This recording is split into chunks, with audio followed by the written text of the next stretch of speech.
Hello, and welcome to the very first episode of Blind Duet, a podcast where we pair two musicians and ask them to create an original piece of music virtually in 2 weeks.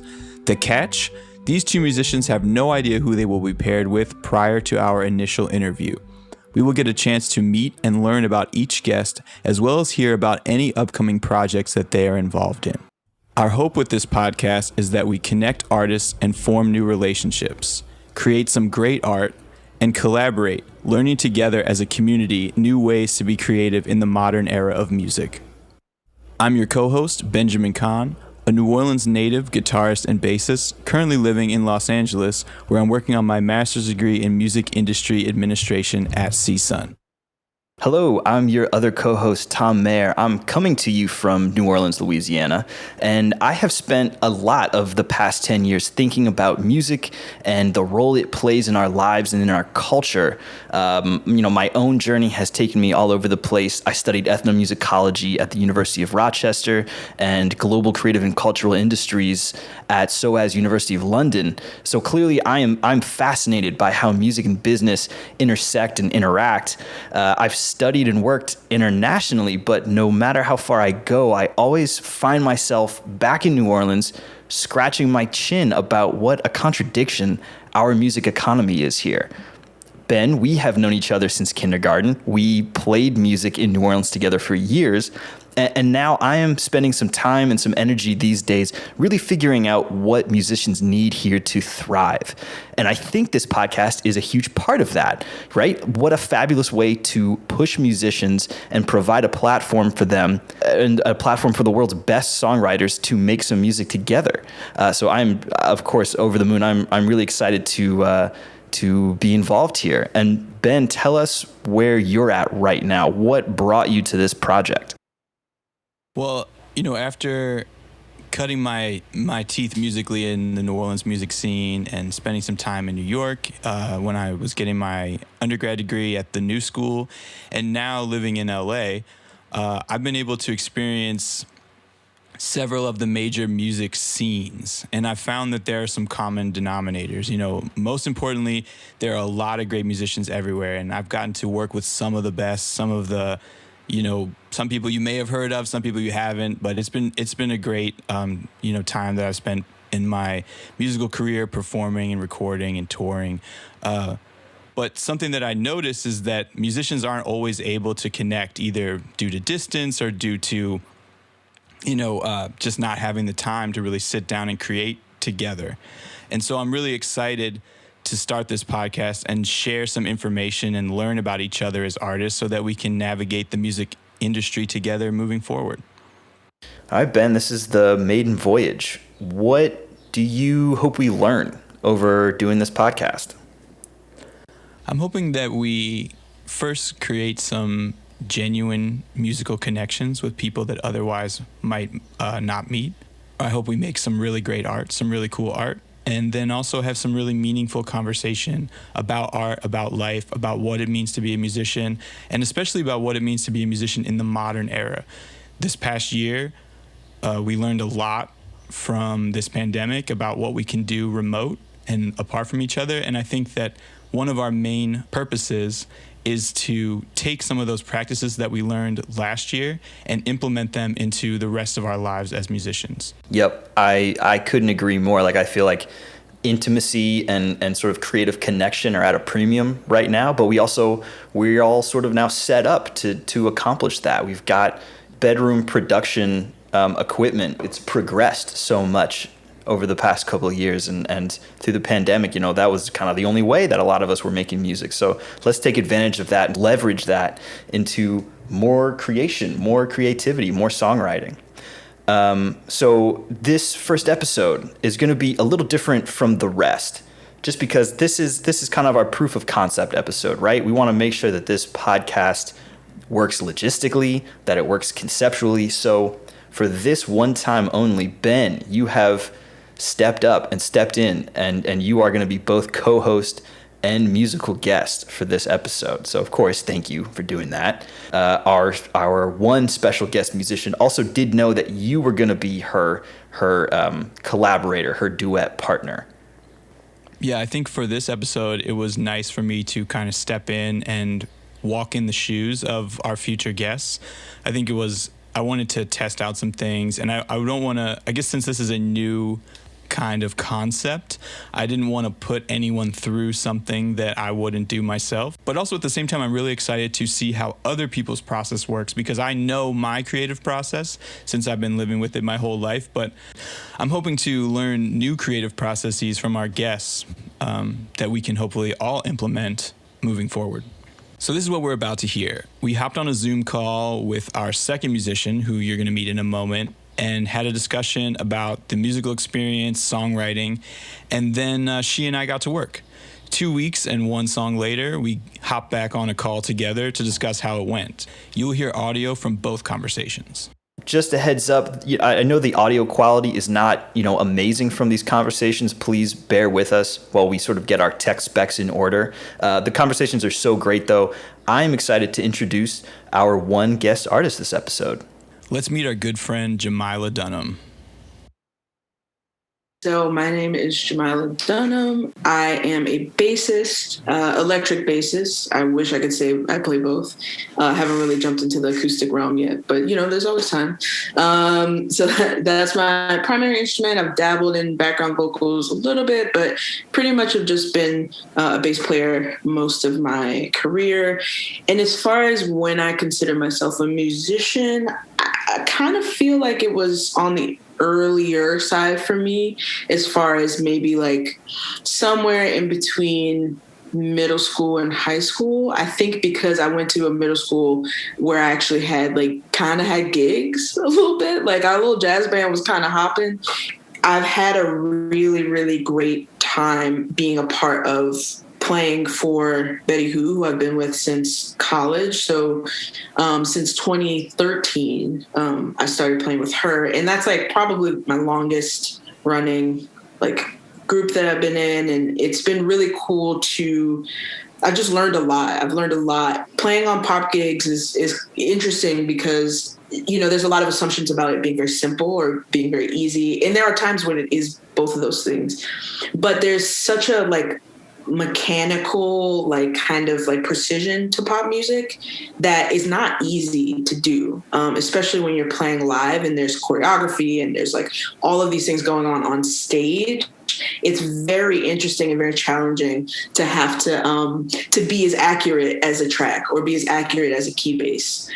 I have a question for both of you, and I'd love to start with Ben. Ben, have you ever thinking about what you're about to do, build a track, write, create, produce, record with Jemila? Have you ever done anything like this? And if so, how'd it go?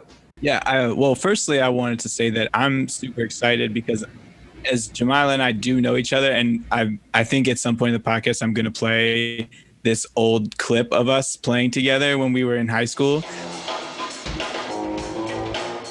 Because not to give it away, but it's pretty hilarious.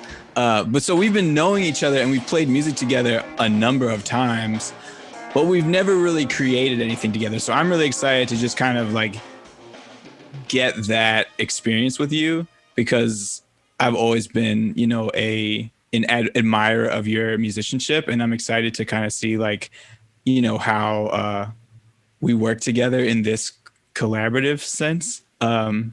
So that I'm excited about. But as far as doing this kind of thing, sort of like what Jemila was saying earlier, all the time people are asking, sending me records to record guitar or bass on. And I've done that a lot, but it's never really in the sense of it's usually an idea that's formed already that I'm adding to or replaying in a lot of cases. Mm-hmm. Or it's send me some guitar loops. And then the only other thing that I've done, of course, I've done sessions in person where I've made records with friends and with, different people.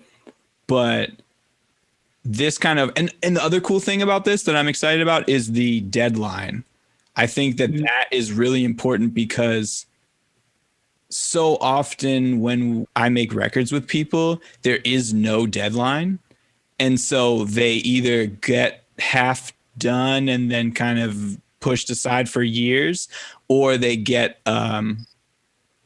like just kind of finished and then nothing happens with them. You know, it's like, why have we not released it? Oh, well, I'm going to release it one day. Or sometimes I don't even know what happens to it. People just send me records, I record on them, and then like, I don't even know.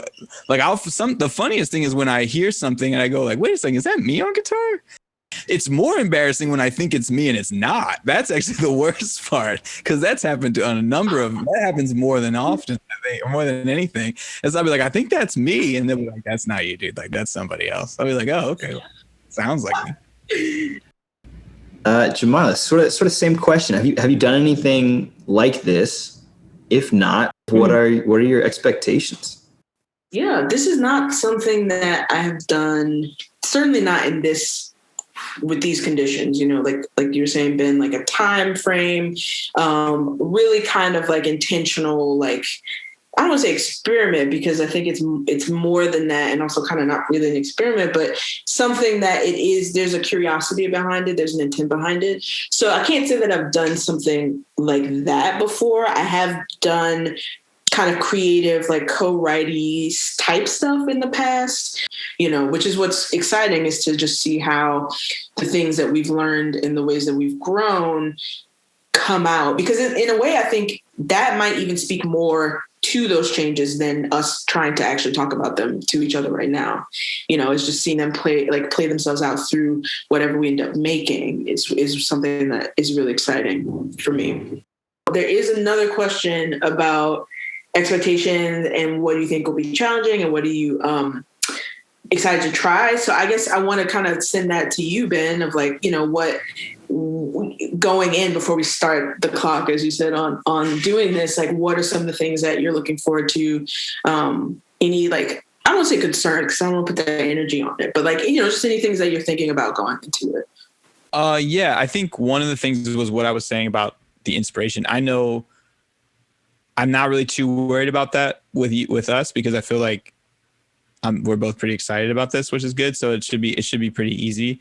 I'm also, like, a personal thing, don't want to be like, I want to kind of like not be too intense, I guess. Sometimes I feel like I can like get a little too like excited about like an idea and want to like go all the way with it. And like, then sometimes when I'm working with other people, that can be a problem, because I'm not necessarily like listening. I'm just kind of doing more than I would like to. That's something that I've tried to work on with like collaborative processes with people. I'm more excited than concerned at all. The only other thing, I guess, is just like time. You know what I mean? I think like the deadline aspect of it and making sure that we both have enough time to like work together. And then also if there's parts that we need to get recorded independently of each other, like that whole vibe of like, do I have time to track this out? I think I will say something that I am also excited about is that I feel like you said like working with someone else. I think that's something that I've been kind of missing, I think, in this last year a little bit, is the fact that like I haven't been able to create with other people as much as I would have liked to, or as much as I'm used to, because of the like limitation of being in sessions with other people and stuff like that. And I do always feel like every song or track or whatever that I've ever done with other people always sounds better to me than anything that I've just made by myself. You know what I mean? Yeah. I mean, I think that that's one of the things that can happen. And I think the other thing that can happen is that when you work with someone else, then those ideas that you think are bad end up being proven to not be bad. Like you're just in your head about it, but then somebody else could be like, no, actually this is really good. And this sounds, because sometimes you just sit with something for so long that you start to like get in your head about it. You start to second guess, does this make sense for the part? Like, are these the right sounds? Like all this stuff. And then just having someone else in that process to then like give you that perspective that's outside of your own, what you're hearing and what you're seeing is like really helpful too. So it's like kind of goes both ways of like, you know, you can have that person either replace something that wasn't working or to tell you like, no, this is actually is it. Like, this is what it needs to be. And you're just like overthinking. That's exactly right. Y'all, thank you so much for this time. Thank y'all again for including me on this journey. I'm super excited. And yeah, when you're in town, Ben, let's meet up for a little bit. But yeah, thanks y'all. What's that? Did you say something, Ben? Oh, your audio is now really bad. I'll see you Tuesday. Okay.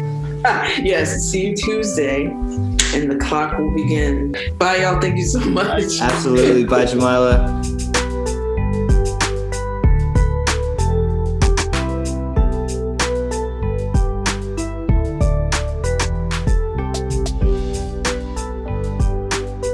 Thank you, man. Great. I wonder how many people, when they say this meeting is being recorded, hit the leave meeting button. Like, I'm out. All right, y'all. Well, I would love to start with the song-specific questions. I'd love to ask you about some musical choices in there. And then I would love to zoom out and we can talk about structure of the podcast, working together, what it was like collaborating, all that good stuff. Can we rewind to your first call together or the first session together? I would love to know what you walked away with after that first meeting. What got written or what got decided sort of conceptually, and then what actually was recorded, like you had something to work with after that first session. Jemila, if I can aim that at you. Yeah. Ironically, I would say it technically started with Ben as far as actual sounds. Unsurprisingly, I should say, it wasn't, we were catching up and kind of goofing off and talking about all kinds of life stuff and, just kind of catching up in a general sense, but then interspersing that with conversations about what we wanted to do and trying to check in about, have you been working on anything? Are there any progressions or any melodies or anything that's been in your mind? And it kind of started with Ben laying down this sort of glitchy guitar loop that was just really, really cool. And I think that all the way up until I think where we've ended it, for me at least, was a very kind of foundational, inspiring sound because of that kind of glitchy techiness to it. Ben, anything you want to add there?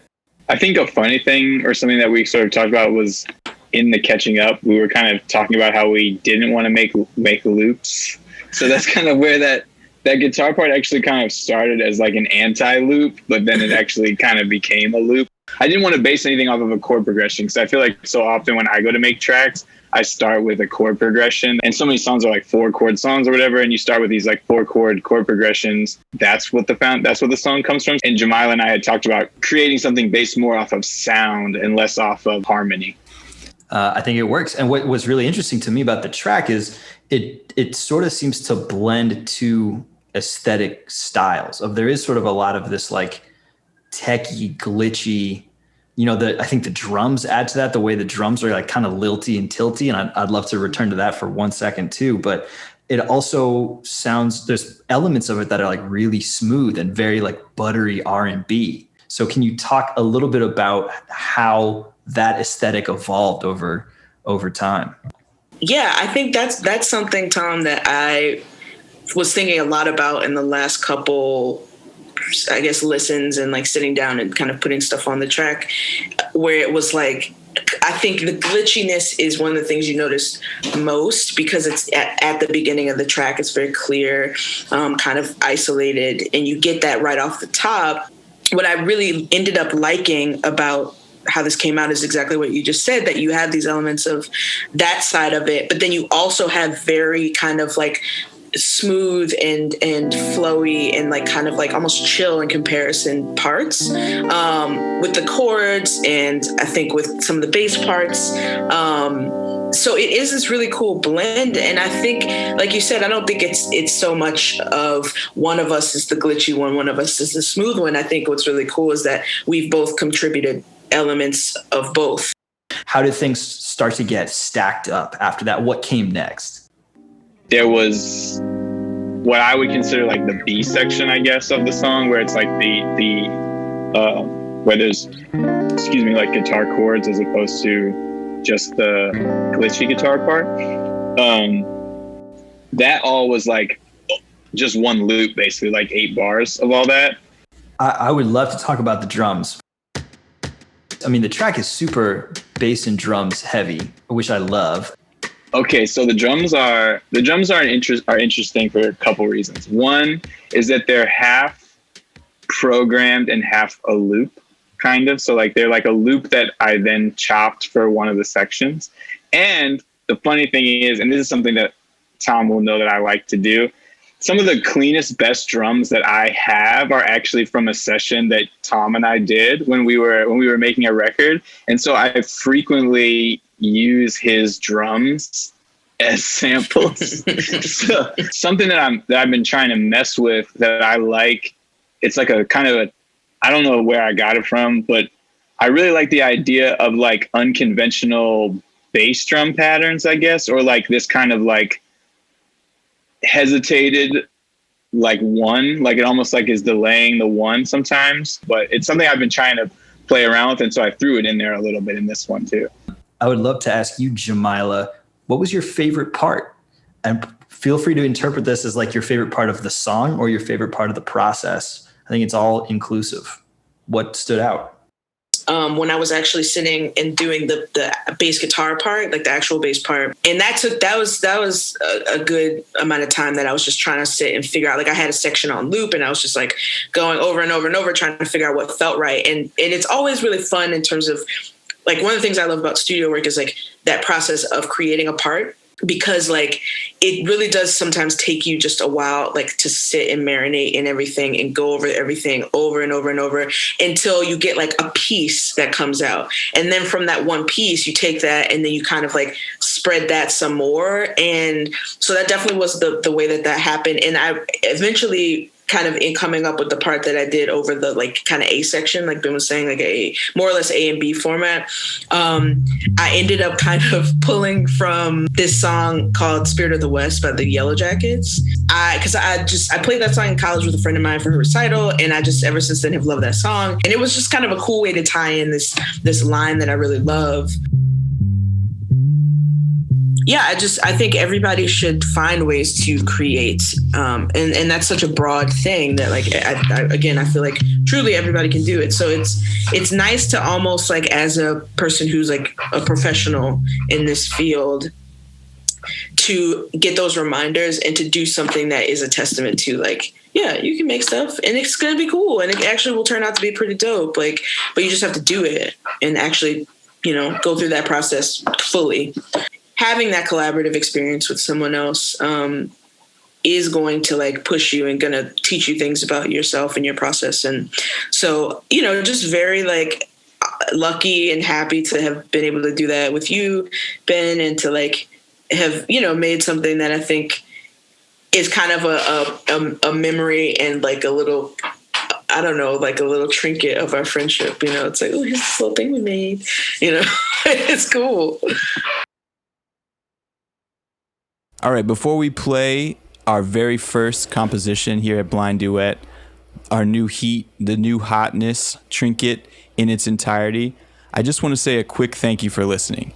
If you want to hear more of Jemila, follow her on Instagram at tiny, TINY _bass, BASS. You can catch her playing live in New Orleans with Waterseed and other bands, and on tour with the artist Betty Who. Please stay tuned for more Blind Duets. We promise they will actually be blind moving forward. Now, here is Jemila and Ben's song, Trinket.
Follow Blind Duet on Instagram and Twitter at Blind Duet Pod.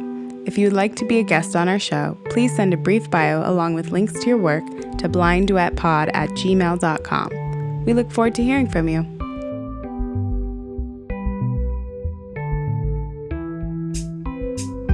Blind Duet is brought to you in part by the New Orleans Tourism and Culture Fund. We would also like to thank the Music and Culture Coalition of New Orleans for their support.